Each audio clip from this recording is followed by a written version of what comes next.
Bismillahirrahmanirrahim. Assalamualaikum warahmatullahi wabarakatuh.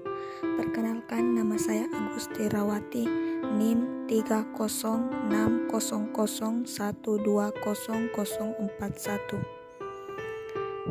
Baik, adapun isu masalah dalam Fisiokrat yaitu hadirnya Krishna 1694 sampai 1774, seorang dokter bedah yang pernah menjadi penasihat medis Louis ke-15 di Versailles, menyatakan bahwa bagaimana kesejahteraan rakyat diciptakan melalui gagasan bisnis dan melihat bahwa pragmatisme perdagangan saja tidaklah cukup.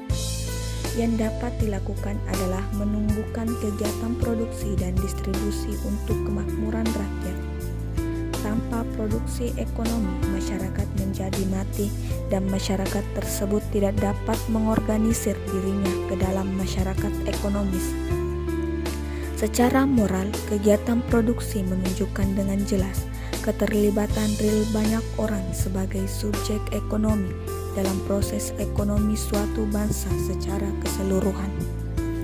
Kaum Fisiokrat memang belum banyak menunjukkan dimensi ilmiah dari ekonomi. Hal tersebut disebabkan apa yang didiskusikan tentang rasionalitas fisiokratis selalu dijelaskan dalam kontervensi pandangan lama dalam masyarakat. Tugas kaum fisiokrat adalah membangun suatu pendekatan yang rasional dalam kultur yang belum terlalu rasional, dengan mengambil pertanian sebagai model bisnis yang menguntungkan. Kaum fisiokrat justru menarik perhatian pada persoalan dasar ekonomi di wilayah pedesaan yang menjadi ciri khas negara dunia ketiga. Salah satu nasihat bisnis yang dikemukakan kaum fisiokrat adalah agar petani kecil yang tinggal jauh dari dunia perkotaan harus berpikir bisnis. Tujuannya adalah agar petani sendiri mengusahakan keuntungan. Pilihan tersebut secara mendasar bertolak dari pemikiran bahwa keuntungan selain didasarkan pada perhitungan matematis tetapi juga perlu mempertimbangkan hukum atau kebenaran tentang alam. Kaum fisiokrat melihat bahwa kemajuan yang besar dalam bidang ekonomi hanya dapat ditemukan dalam alam, dalam artian bahwa alam merupakan sumber dari kebutuhan alamiah manusia. Tugas ekonomi adalah mencari sarana yang tepat untuk mencapai sumber tersebut.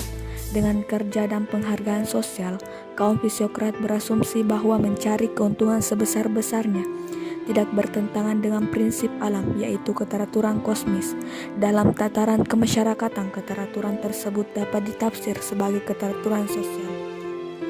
Dengan demikian, tugas ekonomi adalah menciptakan harmoni sosial yang menyatakan cita-cita keteraturan alam. Asumsi Fisiokrat tersebut hampir sama dengan filsafat dalam teisme bahwa manusia tidak perlu bertindak menguasai dan mengatasi hukum alam, melainkan dia tidak mengambil inisiatif apapun karena percaya bahwa hukum alam yang harmonis akan dengan sendirinya menciptakan harmoni tersebut. Kaum fisiokrat juga meyakini bahwa hukum alam mempunyai kemampuan mengorganisasikan dirinya sendiri. Pemikiran fisiokratis lainnya yang menarik adalah tentang pembagian kelas masyarakat dalam pertanian, yaitu kelas pemilik tanah, kelas petani produktif, dan kelas manufaktur.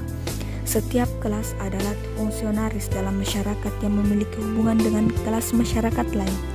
Oleh sebab itu, tugas negara adalah menjamin agar setiap kelas melaksanakan fungsinya dengan baik, sehingga masyarakat sebagai keseluruhan menjadi sehat. Namun, kaum fisiokrat mengakui pentingnya perdagangan bebas sebagai komplemen dari pertanian, yang berarti prinsip laissez-faire berasal dari kelompok lain. Dengan demikian, pemikiran fisiokratis memandang bahwa harmoni dan keselarasan menjadi motif kegiatannya. Hubungan yang harmoni antara petani dan kelompok lain dalam masyarakat seperti pekerja dalam bidang manufaktur dan tuan tanah ditandai dengan tidak adanya konflik, melainkan kegiatan yang saling mendukung dan